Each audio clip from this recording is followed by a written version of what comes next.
This channel does not promote any violent, harmful, or illegal activities. All content provided by this channel is meant for an educational purpose only. All in one YouTube চ্যানেলে তোমাদের সকলকে স্বাগত।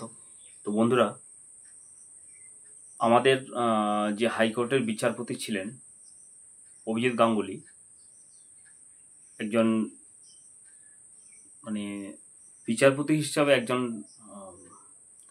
সাফল্যমণ্ডিত একজন ব্যক্তি ছিলেন, x বিচারপতি আর কি, আমাদের কলকাতা হাইকোর্টের আর কি।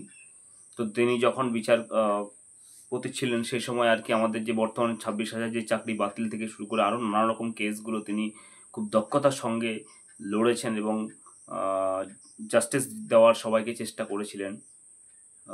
তো সেক্ষেত্রে আজকে কিন্তু তিনি খুবই গুরুতর অসুস্থ অবস্থায় রয়েছেন।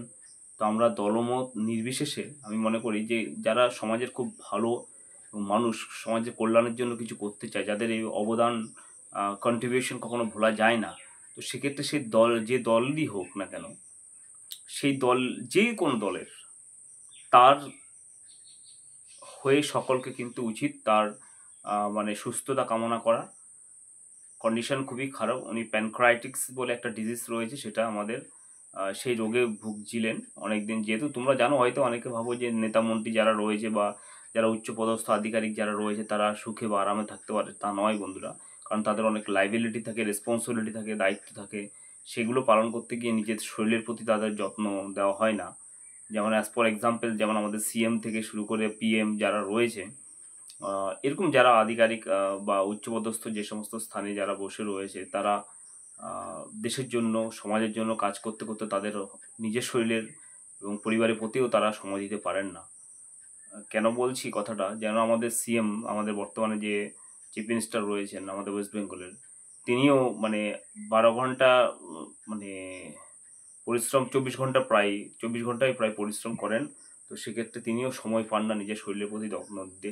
এরকম কারণ এই সমস্ত মানুষগুলো যারা রয়েছে তারা তাদের কন্ট্রিবিউশন মানে ভাবা যায় না। অন্যদিকে আমাদের প্রাইম মিনিস্টার রয়েছেন দেশের, তিনিও এরকম নিজের শরীরের প্রতি চর্চার ক্ষেত্রে হয়তো সময় দিতে পারেন না। এই ক্ষেত্রে এই সমস্ত মানুষরা মানে শারীরিকভাবে অসুস্থ হয়ে পড়েন, কারণ মানে অন্যের সেবা শুশ্রূষা করতে, দেশের সেবা শুশ্রূষা করতে গিয়ে নিজেরও সময় দিতে পারেন না। তেমনি অভিজিৎ গাঙ্গুলিও কিন্তু আজকে হয়তো এই যে রোগটা তিনি হয়তো অনেক দিন থেকে ভুগেছিলেন বা মানে নিজের শরীরের প্রতি যত্ন দিতে পারেন না, আজকে এটা গাঢ় থেকে গাঢ়তর হয়ে পড়েছে। তো উডল্যান্ড নামক যে হাসপাতালে তাকে ভর্তি করা হয়েছিল, সেখানে সেরকম শারীরিক প্রোগ্রেসিভ কোনো জিনিস দেখা যাচ্ছিল না।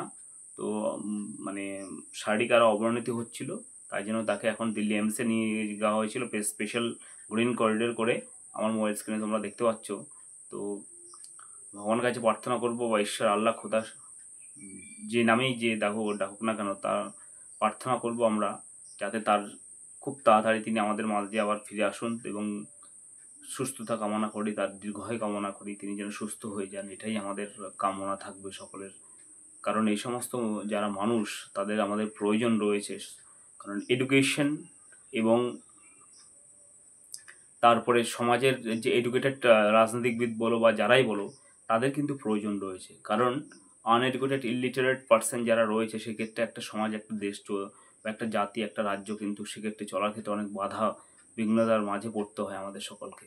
রাজনীতিতে যত এডুকেটেড পার্সনের সংখ্যা বাড়বে, তত কিন্তু আমাদের সমাজ, দেশ এবং আমাদের রাজ্য কিন্তু এগিয়ে যাবে। আর যদি আনএডুকেটেড পার্সনের বাড়ে, তাহলে কিন্তু সেক্ষেত্রে রাজ্য পিছিয়ে যাবে।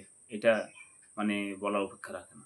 তো অভিজিৎ বাবুর সুস্বাস্থ্য কামনা করি এবং তিনি আমাদের মাঝখানে খুব তাড়াতাড়ি ফিরে আসবেন, সুস্থ হয়ে সবল হয়ে ফিরে আসবেন, এটা আমাদের আশা ভরসা এবং আমাদের প্রার্থনা। তো আজকে ভিডিওটা একটুখানি ভালো লাগলে লাইক এবং সাবস্ক্রাইব করুন। ধন্যবাদ।